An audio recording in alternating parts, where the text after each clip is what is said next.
Dans quelques jours, nous célébrerons la solennité de Saint Joseph.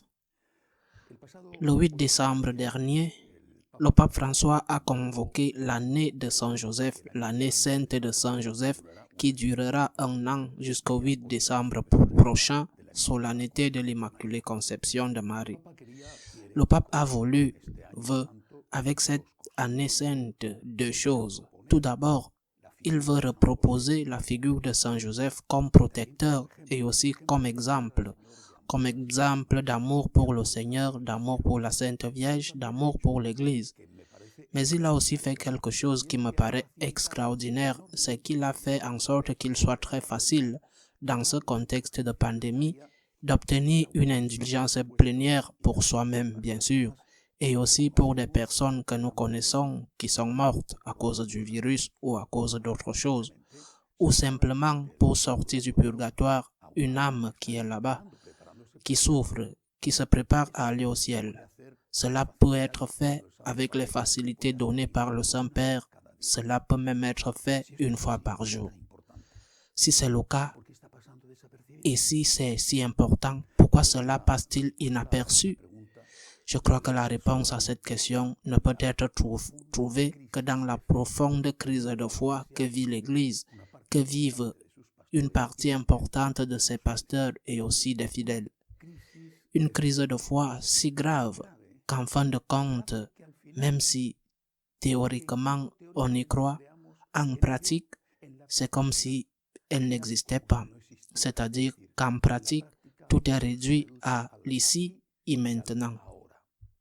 Il y a quelques jours, j'ai lu une interview de l'écrivain Vittorio Messori, bien connu, du moins dans certains milieux catholiques, à l'occasion de son 80e anniversaire.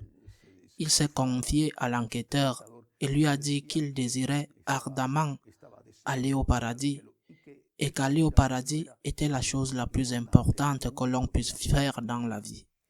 C'était, il n'a pas dit ce mot, l'affaire la plus importante. La chose la plus importante était de se préparer à aller au ciel. Je me suis souvenu, en lisant ces déclarations de Messori, de ce fameux livre de Jean Guiton, l'universitaire français converti, qui déjà dans les années 70, voyant la dérive que prenait l'Église post-conciliaire, avait écrit un livre intitulé « Silence sur l'essentiel », où il dénonçait le manque de prédication ou le manque de catéchèse par les prêtres, par les catéchistes, sur les points essentiels de la foi, parmi lesquels l'existence de la vie éternelle, du ciel, de l'enfer, du purgatoire. Il y a simplement un silence, parfois même un déni, mais la plupart du temps un silence. On n'en parle pas.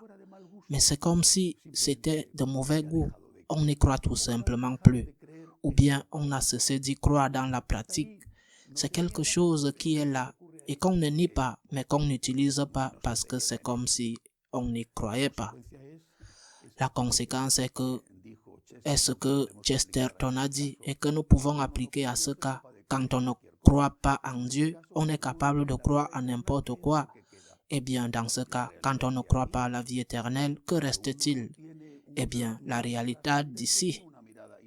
Quand on n'a pas un regard transcendant, on a un regard immanent. Quand on ne pense pas au ciel, on ne pense qu'à la terre, c'est-à-dire en l'appliquant d'une mauvaise manière à ce qui se passe, mangeons et buvons, car demain nous mourrons. Il n'y a rien de plus que la vie sur terre. Il n'y a rien de plus que la joie immédiate. Il n'y a rien de plus que de survivre du mieux qu'on peut, du moins qu'on peut. Et la première victime en est évidemment la morale, qui succombe à l'attaque de ce principe machiavélique selon lequel la fin justifie les moyens. Et la fin n'est pas d'aller au ciel, la fin est de le passer sur terre de la meilleure façon possible, quel qu'en soit le prix. Telle est la réalité, je le répète, même pour la plupart des catholiques pratiquants qui pensent au ciel, qui préparent sa vie pour aller au ciel, qui a pour premier objectif d'être en permanence dans la grâce de Dieu, et s'il commet un péché, de se repentir immédiatement et de demander pardon au Seigneur. Eh bien oui, certainement, Dieu merci, ils existent, mais c'est une minorité. Ce n'est pas seulement comme si Dieu n'existait pas, mais comme si le paradis n'existait pas, comme s'il n'y avait rien après cette vie. Nous devons briser ce cercle du silence, ce terrible cercle du silence qui a été fait sur les réalités ultimes, qui sont ce qui donne un sens à la vie et un sens aussi à la morale catholique. Toutes les béatitudes sont orientées vers la vie éternelle et non vers cette vie-ci. Heureux les pauvres, car le royaume des cieux est à vous. Il ne dit pas heureux les pauvres, car un jour vous serez assis dans les palais des riches et vous mangerez le festin qu'ils mangent chaque jour. Ceci n'est pas l'opium du peuple. Ceci est la réalité d'un croyant qui nous fait garder les pieds au sol, sur terre, mais nous aide à garder la tête au ciel. Lorsque ceci n'existe pas, alors ce qui reste est la cité terrestre. Au lieu de la cité céleste dont parlait saint Augustin, il nous reste la cité terrestre et il nous reste les quelques espérances qu'il nous est permis d'avoir parce que peu à peu, les idéologues et les politiciens les détruisent. Ils abusent de cette capacité de confiance enfantine que nous avions quand nous étions petits et il ne nous reste, je le répète, que la recherche du plaisir, même si c'est simplement un plat de lentilles ou une joie immédiate et éphémère. Nous devons briser ce cercle vicieux.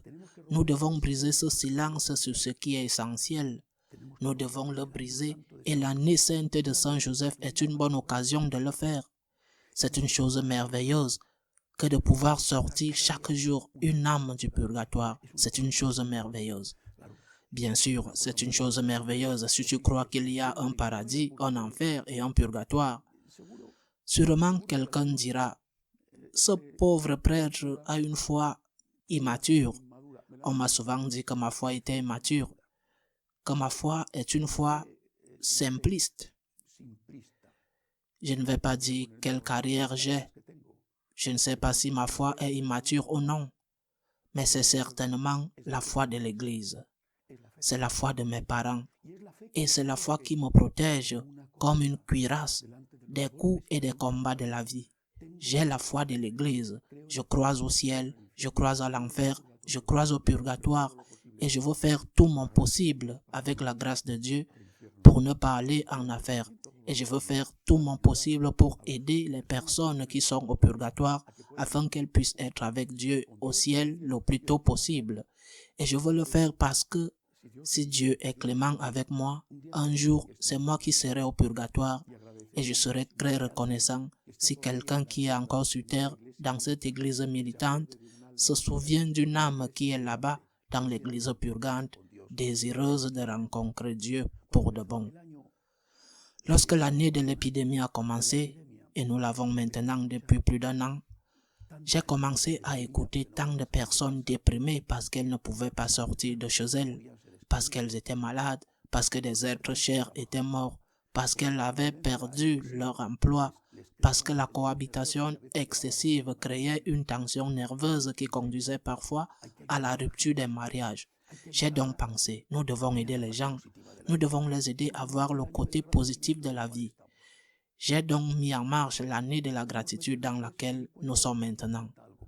Quelques mois plus tard, je me suis rendu compte qu'il fallait autre chose, que nous devions aider les gens à se consacrer à Dieu, à donner à Dieu les croix de chaque jour, que la croix a une valeur, que la croix a un sens, qu'elle n'est pas un déchet, que les pauvres, les malades, les personnes âgées ne sont pas des déchets et que les choses que je dois traverser dans ma vie et que je n'aime pas peuvent être très précieuses si je les unis à la crucifixion de Jésus-Christ, au sacrifice rédempteur de Jésus-Christ.